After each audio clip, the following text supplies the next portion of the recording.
Welcome to the podcast that brings you high voltage, intriguing information, as well as electrifying conversation on all topics, current, past, and yet to be. This is Phase to Phase. The first step in avoiding the trap is knowing of its existence. I've been having these weird thoughts lately. Without change, something sleeps inside us and seldom awakens. Here are your hosts, Marcus and Drew. Let's reopen that Fred Hampton wound.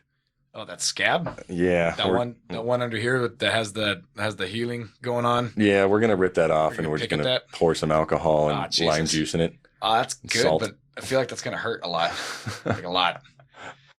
Yeah, so recently I read the book The Assassination of Fred Hampton by Jeffrey Haas. Because I can't read. Because Drew can't read. And then we both watched the movie that we mentioned in the original Black Panthers episode. Right. Judas and the Black Messiah. Yes, sir. So Fantastic. great, amazing. We'll talk about it. Emotionally draining. We'll chew it up. Yes. It's very exhausting to watch, but very good. Most good movies are. Exactly. But yeah, so there's a few errors I made. A few parts in the original episode that we're going to go ahead and just kind of tweak a little bit here. Yeah, because admittedly, like I kind of mentioned it when we first did it, but like I was so busy doing a lot of the Black Panther stuff that I kind of rushed my Fred Hampton research a little bit.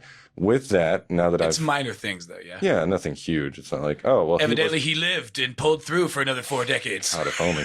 Right? I wish. Right? Okay.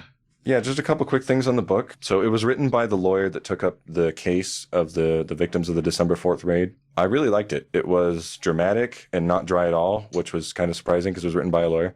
Right. Just joking. You think it'd be all like word salady? Right. No, yeah. It was very factual. It had like citations and everything in the back. I liked how it kind of weaves in and out of like personal accounts.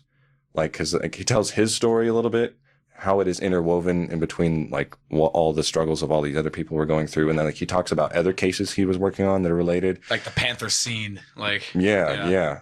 So he talks about like a couple like prison cases that he had, uprisings that he represented. And there's a lot of powerful emotional moments. One thing that I really liked about the book is that it had a glossary and an index in the back, which was really helpful. oh, dude. Yeah, there you go. Especially for writing notes. So if you're like, oh, what was that guy's name? Or Right. yeah, and it tells you all the pages that thing is referenced on. Because it does jump back and forth a little bit. It's not completely chronological. Word. Because like I said, it's a little bit dramatic that way. Gotcha. So it's like a Quentin Tarantino movie. Kind of. Not that deep, but With yeah. not as much of the N-word, though, surprisingly. Yes. So the way this book is written, only like the first third of it really is about Fred being alive. Okay. And like most of it's about like the The trial and ensuing unraveling chaos. unraveling the conspiracy and Oh my all God. the cover up. The cover up is Yeah. insane. Yeah. It was really illuminating how arduous the trial was. I didn't quite appreciate it. I wish they kind of went into that in the movie. You know what I mean? Yeah. But that's kind of good actually, because I mean, for me personally, it's because, like I said, the book is mostly about the aftermath, and the movie is mostly about before and leading up to the event. Right. So You kind of get it from both angles. yeah, like a good Saturday night. I was going to say fucking something else fucking along those lines, too. Fucking. All right. It took 12 years and 2 different trials, and how deep the conspiracy was, and the lengths that went to covering it up, and just very good David and Goliath story, because there's these underfunded lawyers, Right. you know, just trying to go up not only against the police, but like the state's system. attorney, Totally. and all the way up to the FBI, Dude. like against these government paid, you know, these tax paid lawyers that are making just And they're all gobs of money. And they're all covering each other. Right, and they have unlimited people that are working for them and limited resources. And the funds, Meanwhile, these right. guys don't even have like a copy machine. Like they're Right. handwriting. Right. That's ridiculous. That's literally like the story, like what you were just saying, dude, is literally like the story of the hurricane, Mhm. that movie documentary with Denzel Washington. right. Yeah, it's basically exactly the same thing what you were saying. Yeah. So, yeah, just a few of the inaccuracies in our Black Panthers episode I just wanted to kind of go over. Number 1. No, I'm just kidding. I'm not gonna do that. Sorry. So I mentioned that there was a red X above his bed. There wasn't a red X on the diagram, but it was actually written, like labeled like Fred and Deborah sleep here or something like that. So it was, and it did show exactly where his bed was. So they knew I where they don't were think we going. need to put that in there. Well, I'm just saying. All right. I said it was like his wife, and then it was actually his girlfriend, and then his fiance. So the book says like girlfriend and fiance. And it says like they talked about marriage, so I don't know if they're actually. Dude, none of these things Okay, matter. None of these things matter. These are so tiny, minute details, dude. If people want to come at us for that type of shit, fuck right off, dude. Okay. If you want to come at me about something that's like large, of like, no, dude, it wasn't like 10 rounds were fired. There's 100 fucking rounds that were fired. You know what I mean? Like, I'm way more like down to like take criticism from somebody being like, they were gonna get married, bro. You didn't use fiance. They were gonna get married. You're like, I don't give a fuck if I said girlfriend or wife or fiance, bro. It means his chick, dude. His main squeeze, dude. Right. So I don't know if we were going to talk about this when we talk about the movie, but you were asking me because you were surprised by the fact that he was drugged by O'Neill. Yes. And so in the book they talk about there was 2 different toxicology reports. So the first one was a lot more thorough, and they found barbiturates in his system. And then the second one didn't have it. And then there's like debate in the book about like methods that the second person could have used to kind of hide the fact. And not only that, but that the fact that it was so much later. Right. And after like, cause this was after he was embalmed and everything too. Oh, so, damn. Yeah. It's possible that could have messed with the toxicology. Yeah, it's hard to do. Yeah. I imagine. Yeah. And not to mention that the second toxicologist could have had a potential motive. So this charge of possible barbiturates only came in after the second autopsy, or was it like already part of witness testimony from Roy and so none of, Judas? as far as I know, nobody like has testified that he drugged him, but the survivors, as you saw in the movie, they were trying to wake him and he wouldn't wake up. Right. Like he was like right. And so the survivors like basically said that because he couldn't wake up, they were suspecting that maybe somebody had effed with his whatever. Yeah. Okay, gotcha. And then because of the second autopsy, giving possible supporting evidence to that theory. Yeah. Gotcha. Yeah. Cool. And there's 2 pieces of media, 2 big pieces of media I would consider that I haven't seen. And one is while he was alive, they were making a documentary about him. And then eventually after what happened, they turned it into a film about his death. It's called The Death of Fred Hampton. It was made in 1971, I want to say. And I haven't also seen O'Neill's interview until they put a clip of it in the film. Gotcha. There might be some other stuff I'm missing. The book goes into detail about having this FBI ballistic expert assess the actual physical evidence and, the bullets and everything like that. Gotcha. So he even created like CSI kind of. Exactly. Okay. Yeah. So he even created a model that was used in the trial, but at several points they weren't allowed to use it. The judge was very adversarial to them. So he's like, no, can't do that.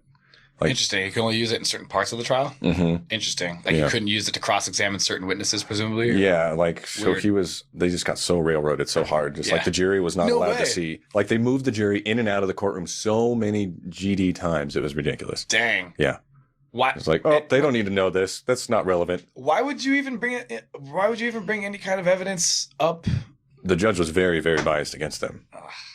And in the book, you actually like find out kind of why. It's pretty awful. I'm surprised that they were allowed to get like a court case there because they're supposed to move them sometimes out of the jurisdictions in which they have like conflicting interests and stuff like that in order to try to get as unbiased as possible. You know what I mean?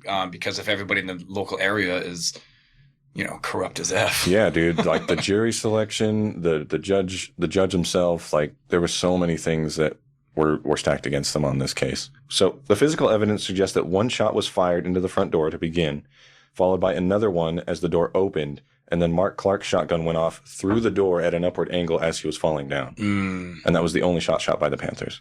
Dang. So that's for sure? Yeah. Well, that's an FBI ballistics expert. Right. So, gotcha. Yep. Okay. Yeah. 2 shots, and then their one shot, and then the following 97 shots or whatever. Yeah. Jesus. Yeah. Based on what I read in the book, most likely Fred was hit once in the bed and then dragged out onto the door in the hallway and then shot twice, point blank in the back of the head. That's what the physical evidence suggests. Jesus. Why didn't they serve what were they trying to do? So they're trying to arrest all of them? Officially? Yeah, why don't you smash through and be like, hey, police, this is a raid. Everybody put your hands up. Blah, yeah, blah, and why blah, did they blah. do it at 4 a.m. Yeah, exactly. Yeah. Mm-hmm. Dude, these are the questions. Thing, these are the questions, Marcus. Like I said, the whole thing, it's torn apart in the book. Orchestrated by the state's attorney using authority that he didn't have to direct the police, but that came from a directive that came from the FBI, and it was aided by O'Neill chiefly. And for sure, compartalization. It's a of whole, people who know. Yeah, it's a whole shitstorm. one more thing, a small thing. Fred was not officially the spokesperson, but he was considered for the position before his death, actually. But, I mean, he was the de facto, like, spokesperson. You know, even if he didn't have the official title, he was the mouthpiece of the Panthers. Oh, yeah, of course. So there were also some things that I missed in my research, and had I would have known, I would have included them. I mean, I have a whole bunch of, like, bookmarks, basically, of quotes, but more of, like, the press response. They got O'Neill's to testify. Oh, I should read this one, just to give you an idea. So they were looking for documents. They were asking the FBI to turn over the documents. They were like, oh, well, this is all we have. During one, like, cross-examination, they kind of let something else slip, and they're like, oh, do you have the document on that to back that up? And he's like, oh, no. And then so the lawyers are like, well, okay, you need to find it. On the very last day that they had to turn him over, he's like, oh, yeah, I found it.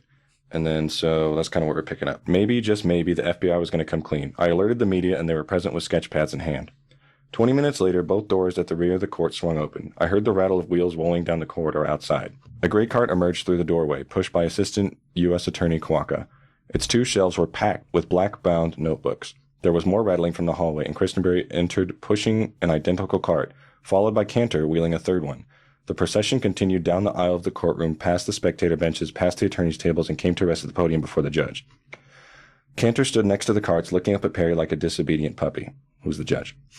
A quick count showed 50 500-page volumes from the Hampton and O'Neill files, which should have been produced long ago and certainly in January. The remainder, another 150 volumes, held Black Panther Party files.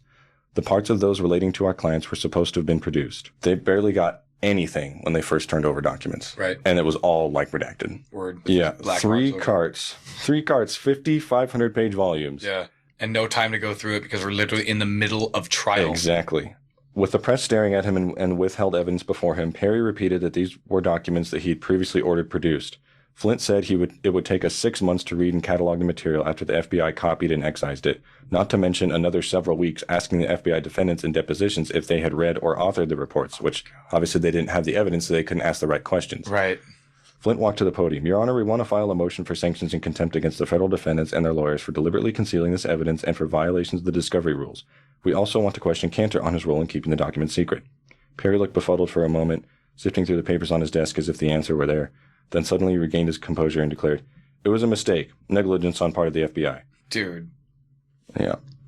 Mistrial incident right there. That's just one part, dude. This whole trial is filled with just ridiculous stuff. Can't we just, like, uphold the rules we have? Yeah. Like, if they would have been allowed to be able to have the documents and produce them and follow the rules of law and discovery and be able to cross-examine witnesses and be able to read and, testimony and durga. Yeah. Like, then the judge was, like, overruling them on anything that they could, any sort of incriminating questions that they could have asked the witnesses. They raised the price on, like, making court copies, like copies of the transcripts. Right. Are you kidding, dude? Yeah. That is some underhanded, slammy bullshit. Dude. Yeah, dude, this whole thing, they basically had, like, very short amount of time to answer a whole shitload of documents because they have, typists and researchers and, the whole freaking, how are we going to answer their motions, I asked. We didn't have transcripts to dispute their statement of facts, and Linda Turner, our main typist, was out of town over Easter weekend. Besides, I was exhausted. Court papers from lawyers were always typed, but we didn't have the time or the typists. The defendant's 9 motions to dismiss cited over 50 cases. Damn. Attached were hundreds of pages of transcript excerpts to support their factual assertions. The standard on a motion to dismiss is whether the evidence, taken in light of the most favorable to the non-moving party, our clients in this instance, was sufficient for the jury to decide in our favor. The defendants argued from an interpretation of the evidence favorable to them, but it would take hundreds of hours for us to sift through the 30,000-page trial transcript to refute their claims. The next morning, Flint dared to ask Perry if we could have access to his copy of the transcript to respond to their motions and extra time to answer them. Christenberry, which is the defendant's lawyer, replied haughtily, Your Honor, I grow weary of continually having to pay the price of the plaintiff's lack of diligence. They have a battery of lawyers to work on it, and there's absolutely no excuse for their coming in now and saying they need additional time. They've had ample time. I was seething and rose to answer, but Flint spoke first. The battery of lawyers at the People's Law Office are 2 lawyers who've been out of law school for 2 years working to pay our salaries. We are the other 2 lawyers. We have been in court 15 months. We're facing the head of the Special Litigation Unit of the Justice Department, the head of the Civil Division of the Chicago office of the FBI, sometimes known as the U.S. Attorney's Office, another attorney from the U.S. Attorney's Office, and a full-time FBI agent, Larry Deaton, all paid by the day. We are facing Mr. Vellini, paid $350,000 of the city of Chicago's money, and Mr. Coughlin, Special State's Attorney for Cook County, paid $50 an hour to the tune of $650,000. Mr. Witowski, John Tuffy, as Special Corporation Counsel, spent 3 weeks writing this brief at $35 an hour. Mike Connolly, GIU cop, assigned full-time since May 1974. Secretaries, Xeroxes, 3 copies of the transcript at $9 per page. We don't have the transcript. We have only seen it during lunchtimes and court proceedings. $9 a page? In like 1970s money? Mm-hmm. Dude. Perry was not moved and refused to give us his transcript. Dude, that's like $20 right now, or something. I don't know what it is. Somebody fact check me on that one, but it's more than $9. I'll tell you that. Yeah, and so like anytime they would ask about COINTELPRO, they would just get the shut it down, stricken, not relevant, overruled. So that was kind of the big thing is how awful the trial was and how hard they had to fight to get anything. And then the other thing was how COINTELPRO, this case, and the church committee were all interwoven too, because basically the only reason they were able to start asking for documents is because of what was happening in the church committee. And then they were coordinating with, I forget who exactly it was and what their title was, but because of what they revealed in this case, allowed the church committee to get more teeth to kind of sink in more and everything. No way. And it's also tied into that, I don't know if I mentioned it in the Black Panther episode, but that burglary that happened at the FBI headquarters, which started the whole church committee thing, you know. So all this stuff. This book just gave me so much context for everything. That's cool. Filled in the gaps and stuff. Because it's just spread out into so many different things, and like the Chicago 8 trial and like all this other stuff. It's all interwoven. And how you mentioned earlier that freaking Fred Hampton's mom babysat Emmett Till. Emmett Till. How crazy is that, dude? Yeah. Dude, pretty emotionally draining. Mm-hmm. Fabulously acted by everybody involved. Yeah. So let's talk about the movie. Yeah. So I give it 2 thumbs way up. It was fantastic. It was enjoyable. It was wholesome. No, it was fantastic, dude. It was a wonderful movie. Well acted, well directed. I liked the score too. It was very different. Yeah, I liked it a lot too. Very like period piece as far as like a lot of like jazz and like 70s funk and stuff like that, dude. Kind of help you like immerse yourself into the whole area. Yeah. I only had 1 or 2 gripes with like 1 or 2 little like spots and some really big scenes. Okay. That I would have like written differently, but that's just my own subjective like what? You know, super small stuff. Like just at the very end, like when he gets murdered and the guys come in and the lines that they say and how they deliver them, just I would have had it done differently. Yeah. The way he comes in and goes like, "All right, looks like he's gonna make it." And he goes, "Bah, bah," and he goes, "Well, he's dead now." Yeah. Like I don't know. I would have just done it different. No, I know those are direct, exact quotes. I would have done it more of like you hear him, whatever. Like, he's gonna make it, dude. Looks like he's gonna make it. Like, I wish I kind of like would have just whispered it and just like, what should we do, dude? And then or something like that of like, yeah, it looks like he's not gonna, or it looks like he's gonna make it. Like, I would have whispered it or whatever, and then hear the 2 bangs, and then just be like, oh well, he's fucking dead now. Yeah. Just the way they said it, it was just so audible that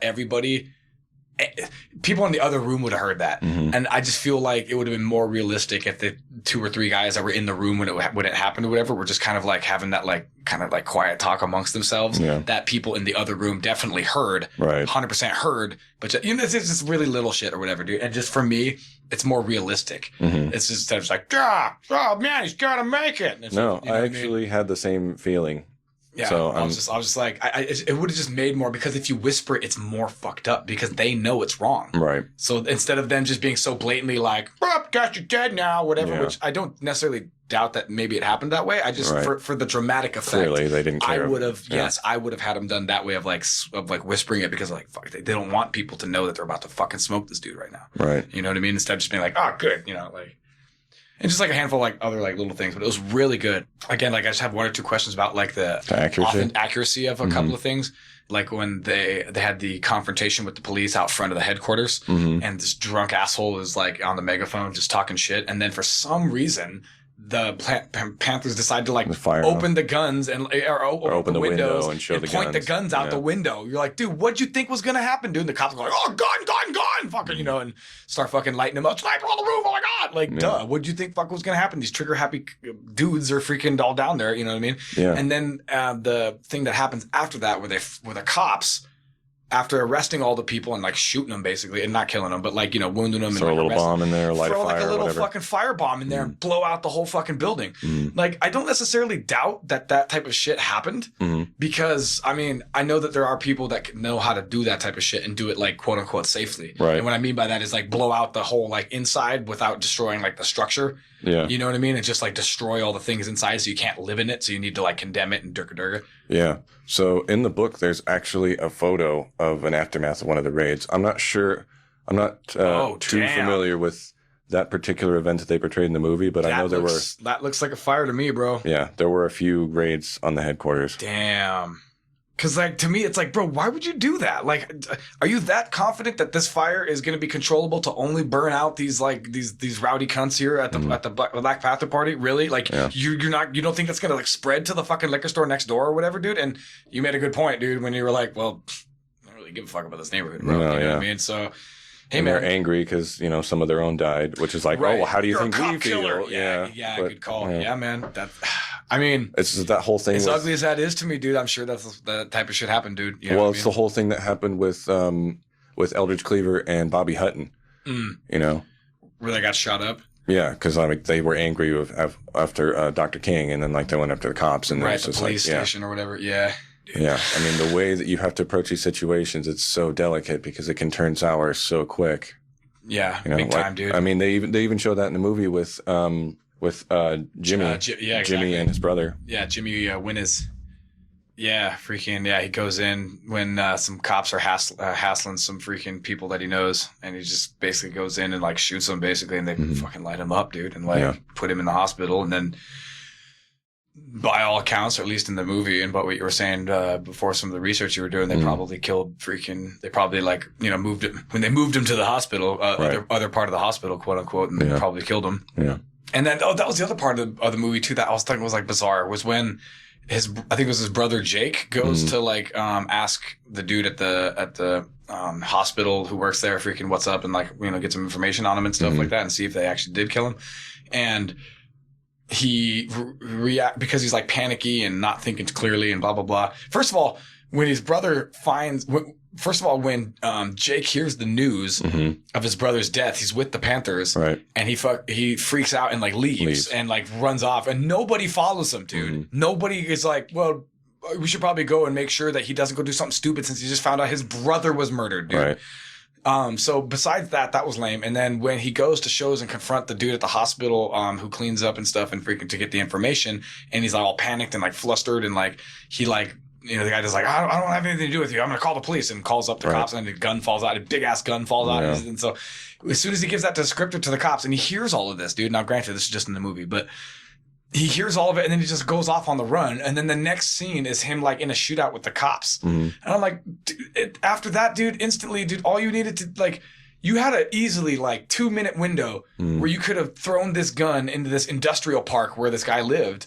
Yeah. You know what I mean? This informant dude he was going to go talk to and stuff like that. Like, dude, like, there's so many things you could. I mean, granted, you're still going to get picked up for walking around being black, but I mean, in the 1970s in Chicago. But like, dude, if you don't, you match the description, bro. But dude, you know what the description that you wouldn't have? The giant gun that the guy on the phone said that you freaking had. If you went and ditched it, and then you were just like caught, whatever. You know what I mean? Like, yeah.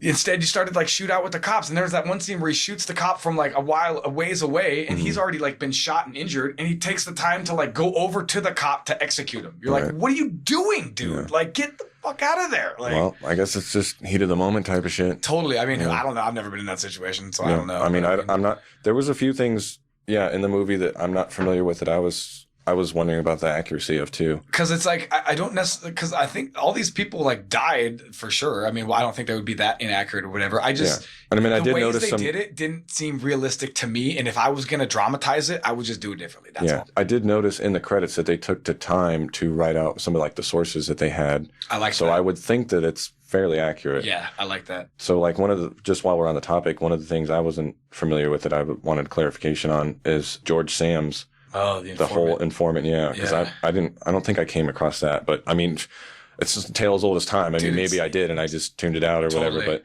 I wouldn't put it past these motherfuckers for sure, dude. They definitely had people literally inside. What they do. Yeah. They flip people on the inside, and then these people, because they want to survive, do terrible shit in order to freaking like keep going. On that note, I am glad that they did mention the fake like pamphlets and whatever to try to like rile up and infighting. We mentioned that in our episode. Letters. Yeah, totally. I'm glad they did that in the movie. Yeah, totally. And it's funny that like he had to that Fred Hampton had to point that out to the other head gang member dude. Where the guy's like, "Did you guys write this?" And he's like, "Bro, you kidding me? Of course we didn't write it." And he's like, "Well, who the fuck do you think wrote it?" He's like, "Okay, well, first of all, we wouldn't have written it the night before we come to a meeting with you guys, dude. Yeah. Okay, especially coming unarmed."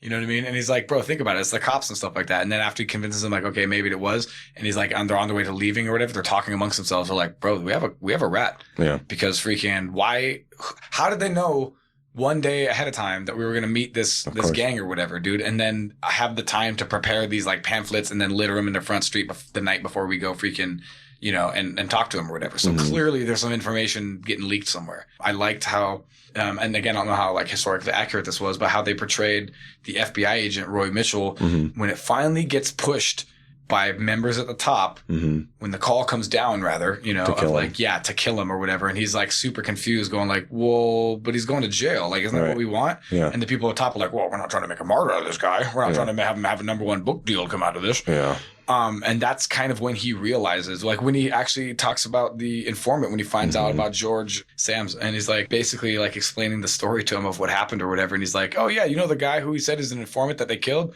Yeah, that was just some other guy that they killed to keep him quiet because he's the actual informant. And he's like, wait a minute. You guys have the FBI have an informant in like the New York area or whatever chapter of the Black Panther Party who is torturing and murdering people to keep his own dealings secret, because he can go in and he's like going on tour, as they describe it, as in like hopping from place to place, going like, okay, cool, he's on the inside. Now you're going to hide him out here and find out who's all the people you can trust here in this city and in this city and stuff like that. And it's like, wait a minute. So you're going to let other people die. You're going to kill other dudes to throw them under the bus to be like, oh, well, that was the spy from the last leak that we just had. It's definitely not this other guy. Yep.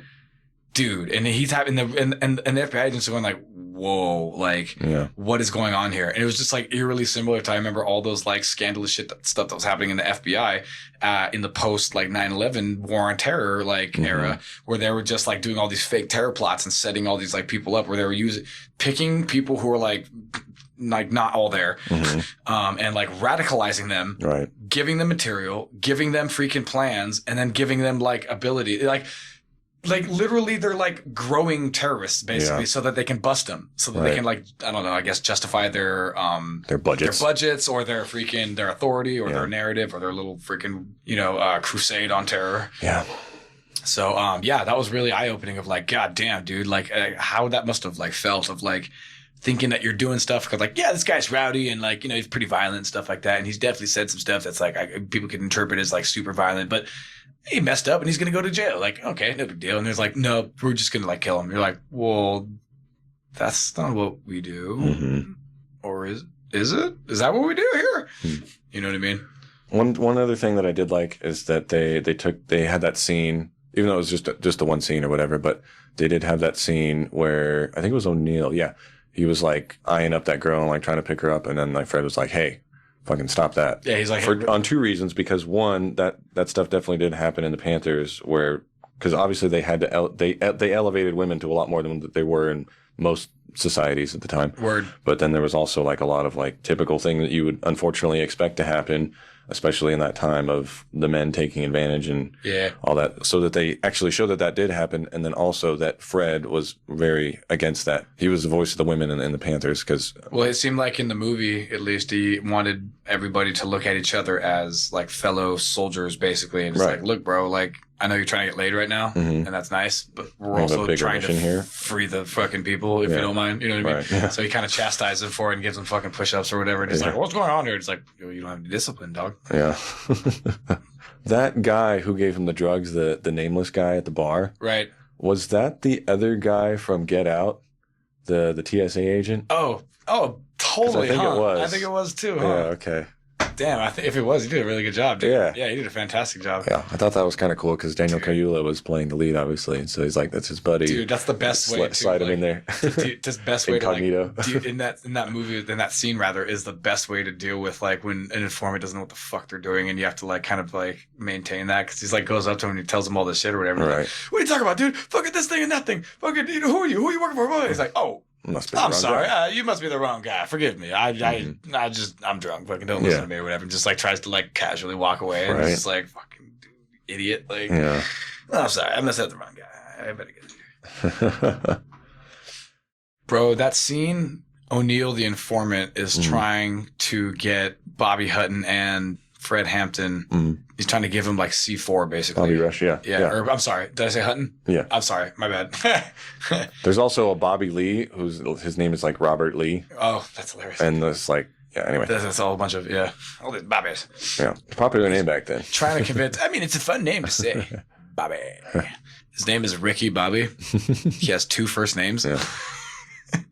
I just really like that scene because, you know, he's trying to get him to like blow up City Hall and like get all crazy or whatever. He's like, now or never, whatever. And that scene felt like, even though he was trying to get him like a rile out of him because he's fucking wearing a wire, right?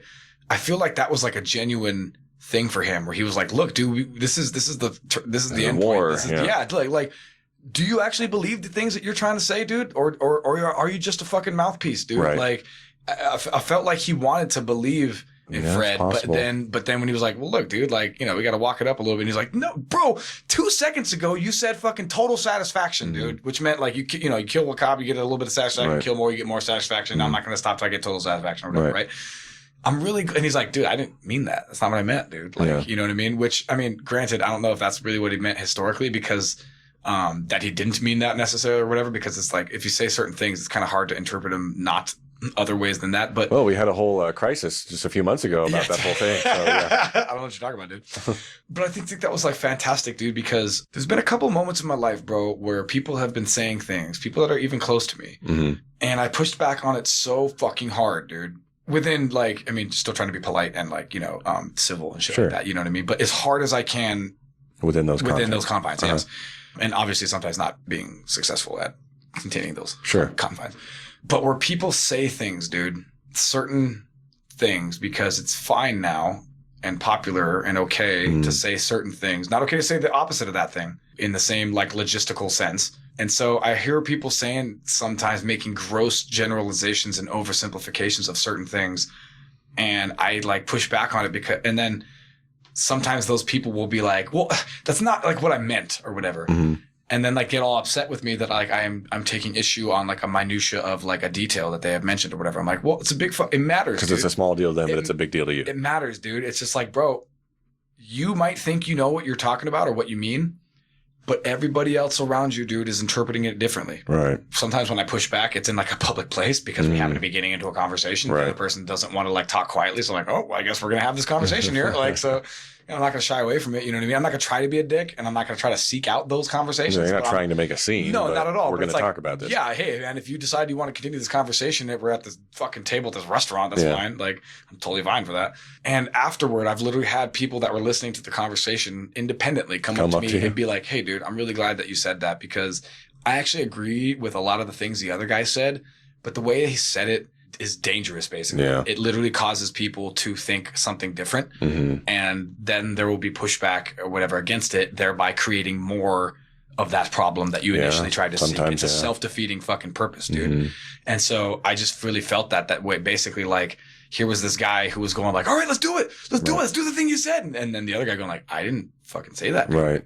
Calm the fuck down. Like, you know what I mean? And that's just really important, I think, now, dude. And I think like rhetoric has been turned up to fucking 11 as we've like talked about on like our January 6th episode and now the subsequent episodes before. And it's just, I really like that because it's like, dude, hey man, like certain things or whatever are really specific, dude. You can't be overgeneralizing with certain things because people interpret it fucking differently. That's why it's crucial to say what you mean and mean what you say and have little disclaimers and when you're about to say or say something. Like when you throw in the word peaceful, that helps. Like when you say fucking like don't be violent, that helps. Those kind of things. Yeah, maybe they weren't those exact words, but that came up in the trial when the defense was trying to, you know, argue for the jury and everything. Like some of this, obviously they lean heavy on the guns and the persona and everything and the fear. Despite the fact that every American has the right to own Yeah. Totally. Right. But they were also talking Well, they're about... Negroes, Marcus, you understand. They're not allowed to have guns because they're scary. Yeah, yeah. But they mentioned like the language and stuff as a case to be like, oh, well, these people are violent and this is why we went in there. This is why we had to stop them. And right. all that sort of thing. Right. Which, yeah, that's totally, a blemish, a mark, a black eye. Right. There's two things about that. And I don't even know if we're including this, but one is that, I mean, goddamn, the kind of shit they were facing, and there are people getting killed all the time, and like I understand, I don't agree with it. I understand it. One can understand. And then the second thing is like the pig. People will say that it's all cops, and now it has become, and the Panthers started it, but now it has become just like a shorthand for cops, and especially like in a derogatory sense. Oh yeah, it's like a culturally like relevant thing now. Right, yeah. but at the time, a pig wasn't necessarily just a cop. It was basically a bad cop who would just do whatever the fuck they want and fuck with people and oppressing. Yeah.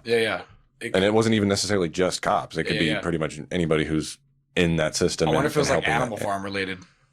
Yeah, I'm trying to remember where it came from. I heard it one time, but yeah. Gotcha. Well, bro, it's like you were saying before of like where you're just saying you can understand certain like aspects of why violence would occur. It's and they even mention it in the movie where they say, again, speaking of blemishes, these guys are all like Maoists, which I'm not like super fucking cool with. Right. But they bring a lot of good points where he mentions, can you define what war is? Can you define what politics is? And they mentioned about how that war. Yeah, war is just freaking politics with bloodshed, and politics is just war without bloodshed. Right. And regardless of where that like mantra came from or whatever, it's totally pretty true. Pretty fucking true, it seems to me. That's why I don't like physical violence in the civil like arena. You know what I mean? Because everything in nature is violence, dude. And not just necessarily physical violence, although everything in nature is physical fucking violence. Like, I don't care what animal you are. Like, if you're a plant eater, you're violent toward whatever you eat. You know what I mean? You just lose all moral like high ground when that happens, because there's so many people in the center that aren't familiar with whatever is your struggle. Yeah. And it's essential to win them over. And that's what I think pacifism is one of the only ways to really like do that or whatever. I think that's what like Gandhi and MLK totally exactly. That's into. What I was going to say. It's like an MLK Malcolm X situation. But the key is you have to hold on.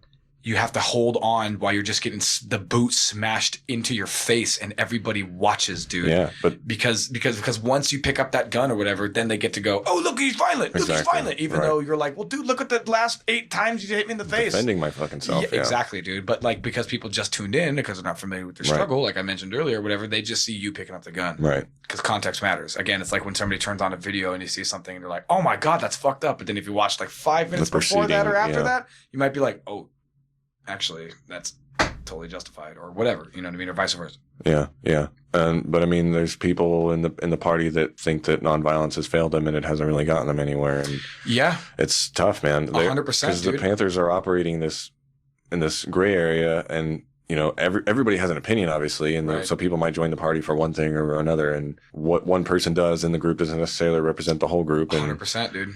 Yeah, it's hard, and it's got to be so hard to maintain discipline as like a leader, to not let like your crew who start getting like wild or start getting like disillusioned, and like fly off the handle. Yeah, and as the movie demonstrated, what happened when Fred wasn't there. People don't. Yeah, when he went to jail for a minute, the party fucking fell apart. Yeah, Fred dying was a huge blow to the whole movement. Yeah, and they used it probably to like smear the movement and smear them and like catapult like further police like interactions and stuff like that, dude. Yeah, fear tactics too. Yeah, totally. Yeah. Any standout scenes to you? I have a couple. Oh man. I had a few, but the really standout scene for me, well, the church speech was really great too, and that's actually how he opens the book. I meant to mention, because that was the first time that he I am a revolutionary. Him. Yeah, that's the first time he saw him.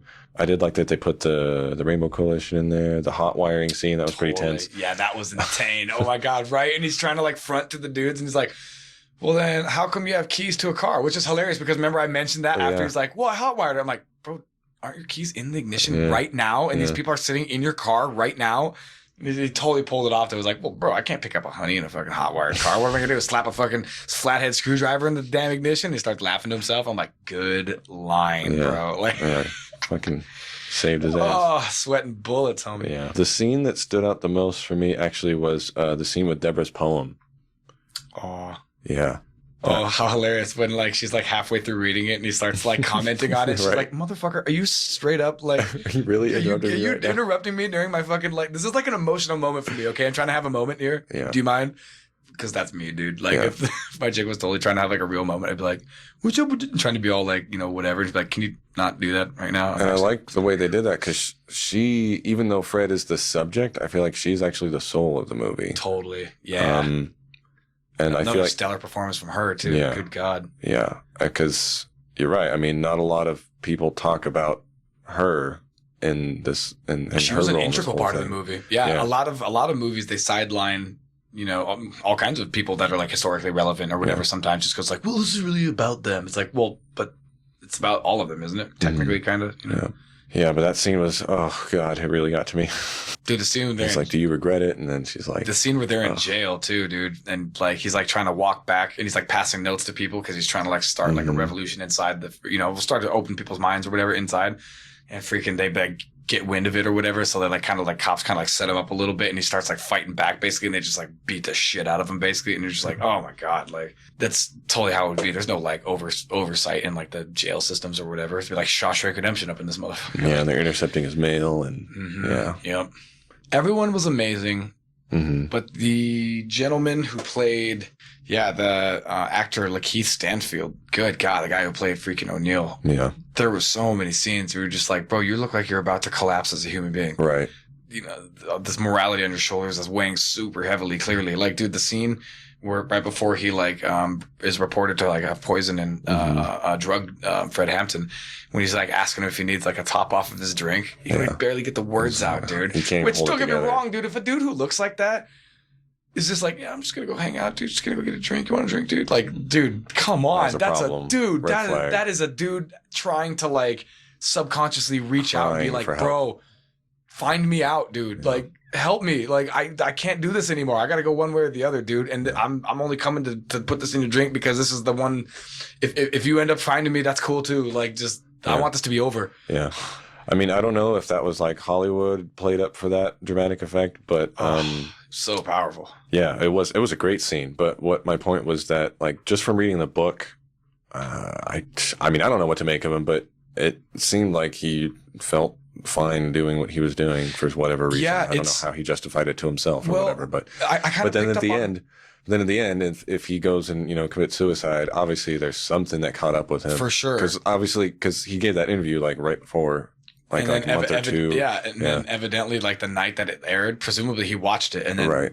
decided to off himself. Yeah. I mean, who knows? Maybe he just didn't want to be painted that way, or maybe the realization finally hit him after watching the documentary, because he was just trying to like lie to himself or something like that. But dude, this is what I mean when we were talking about, I think in our very first episode, our first phase of our first episode, I think was where we're talking about how you could separate Art and artists, and can you or can't you and whatnot. And my point is that people are just really complicated, dude. Yeah.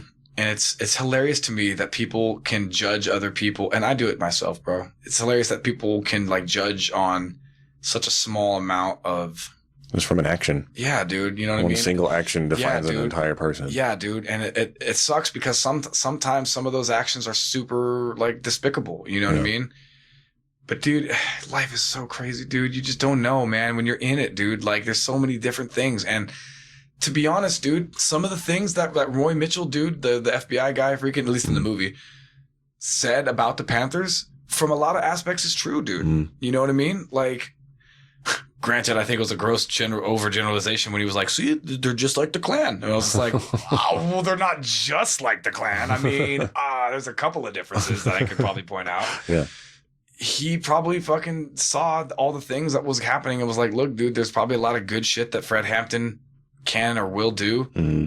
But bro, when you're in it, dude, it might be hard to see that shit. And like he says at the end of the film, like what he says, not like the actor, when he says, what are you going to tell your son? Which I kind of think is a kind of a loaded question of like, what do you have to say for yourself kind of a thing, which I get. But in a way, dude, go fuck yourself, dude. Like, you don't have any idea what this dude had the decisions this dude had to make. And maybe he made the fucking wrong decision, dude. Yeah. Maybe they did, and that's what haunts him. Yeah. And why he offed himself, But he said in the book that you don't have to get upset at me. he said in the book that he deliberately like walked into traffic to kill himself. God damn, dude. Yeah. Oh my God. I mean, which is obviously way messier than even just blowing your brains out. Yeah, no kidding. That's how he did it? That's what he says in the book. Yeah. Oh my God, Jesus. Yeah. That'll do it. when he responds to the question, and I think this is why both you and I kind of think that like he kind of stands behind what he does. Mm-hmm. He said, you know, man, I was in it, dude. Yeah. Most people get to just like pontificate on, you know, the sidelines. Yeah, dude. Which is so easy for everybody, dude. You know what I mean? So easy for everybody to do. Again, because like that macro thing, there's nothing to gain. You know what I'm saying? If you're not in it, dude, there's nothing ventured, nothing gained. So my point is, dude, is when he says like, look, dude, I was in it and I chose a side. The landscape that I saw told me that this is the thing I should do. But you're right, dude. Like the fact that he killed himself, I think says a lot, man. You know what I mean? And I don't know if he wrote like a letter to his son, kind of being like, hey, check it out. This is why I'm doing this. Mm-hmm. You know, I'd like to know like what happened to that guy's kids and if they ever heard anything from their dad that made them go like, oh, I get it. Or if they're just like, fuck that guy or whatever, you know what I mean? Or whatever, or somewhere in between. Nothing's black and white, dude. When you're in something, even if you really believe in like the ideology, you might not like trust the person who's running it. Yeah. Or vice versa, dude. Maybe you really trust the person running it, but like the ideology is fucking weird. So many variables. There's so many variables, dude. And life is crazy, dude. Life is, and I only say crazy because like I lack the fucking lexicon to properly and intellectually like articulate the wonderment and just complexity of life, dude. History's just amazing, dude. And it's the human experience trying to like boil it down into like a bullet point of like a completely like cold and emotionless, detached like factoid of it. And it just doesn't work that way, dude. Right. People aren't like that. But regardless, do yourself a favor, viewer. It's really good. Don't let our like long horse faces here if I can put you guys off. It's fantastic. It's done by amazing actors who give their A-game performance. Yeah. It's amazing what you'll find face to face. Do you enjoy the show and want to help it grow? Don't hesitate. Like, share, and donate. Cut out any parts where we're just like, yeah. Not all of them. Like, one or two is fine. But like, I don't want this to be like a downer. Yeah. Because it's an absolutely fabulous movie. It's great. It had perfect freaking acting. Absolutely A-list cast A-list casted characters who bring their freaking A game. Yeah. Go watch it, America. Okay. Do that. Use the second one if you can, because I said that like earlier, but kind of said it like, you know, go watch it. They did really good, you know. I mean, just because you're going to want to kill yourself afterward doesn't mean that you shouldn't go watch it. Yeah.